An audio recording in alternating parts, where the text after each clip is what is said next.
శాతం ఆశీర్వదించి నెంబర్ 1గా నిలబెట్టిండ్రు. రాబోయే మున్సిపల్ ఎన్నికల్లో కూడా నా సూచన మంచి వాళ్ళని గెలిపించండి, మంత్రులతోని పనులు చేయించుకునేటోళ్ళని గెలిపించండి, ఊరి సమస్యల్ని బస్తీ సమస్యల్ని అవగాహన ఉన్నోళ్ళని గెలిపించండి. 10 రూపాయలకు మనం ఓటేస్తే 100 రూపాయలు వాడు కొల్లగొడతాడు. అందుకే మనమంటే ఇష్టపడేటోడు, మన సమస్యల్ని పరిష్కరించటోని గెలిపించండి. నేను వాళ్ళని గెలిపించండి వీళ్ళని గెలిపించండి అని అనట్లేదు. ప్రజల ప్రభుత్వంతో కలిసి పనిచేసేటోళ్ళని గెలిపిస్తే మన ప్రాంత సమస్యలు పరిష్కారం అవుతాయి. తొందరలోనే మున్సిపల్ ఎన్నికలు జరుగుతున్నాయని టీవీలలో పేపర్లలో వస్తుంది. మున్సిపల్ ఎన్నికలు వచ్చినప్పుడు మంచోన్ని గెలిపించుకోండి, మనోన్ని గెలిపించుకోండి, మంచిగా మీ సమస్యలు పరిష్కరించేటోని గెలిపించుకోండి. అప్పుడే మీ ప్రాంతాలకు అభివృద్ధి జరుగుతుంది.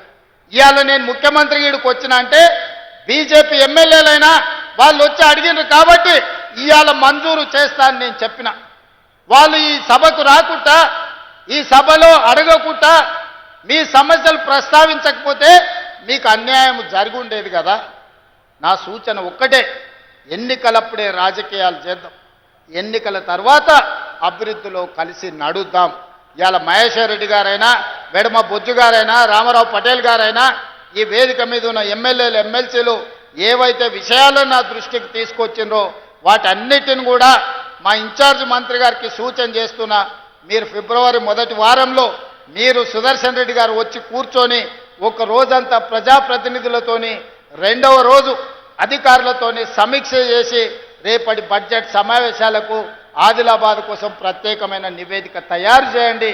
బడ్జెట్లోనే నిధులను పెట్టి ఈ ప్రాంతాన్ని అభివృద్ధి చేయడానికి మనం సంపూర్ణంగా సహకరిద్దామని తెలియజేస్తున్నా. మిత్రులారా, మీకు అందరికీ అనిపించవచ్చు అన్నేందబ్బా సప్పగా మాట్లాడుతుండు, ఏం చెప్తలేడా. నేను ఓడిపోయిన వాళ్ళ గురించి, పడిపోయిన వాళ్ళ గురించి మాట్లాడదలుచుకోలే, నిర్ణయం తీసుకున్నా. ఒక్క ఏటుకు పోయాడ వండుకున్నారు. వెనకటికి టైసన్ నాకౌట్ కొట్టింది కదా, ఒక దెబ్బకి అన్నీ అయిపోయినట్టు. అన్నీ అయిపోయినాయి, ఇప్పుడు మనం పని చేయాలి. అందుకే వాళ్ళ గురించి వీళ్ళ గురించి ఏదేదో మాట్లాడాలని నేను అనుకుంటలేను.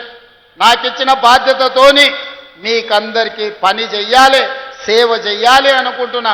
మేము పాలకులం కాదు, మేము సేవకులము. తప్పకుండా మీకు సేవ చేస్తాం, మిమ్మల్ని అభివృద్ధి చేస్తాం, మీ మనసు గెలుస్తాం. రాబోయే ఎన్నికల్లో మళ్ళీ గెలుస్తాం. 2034 వరకు మన ప్రభుత్వాన్ని కొనసాగిస్తాం.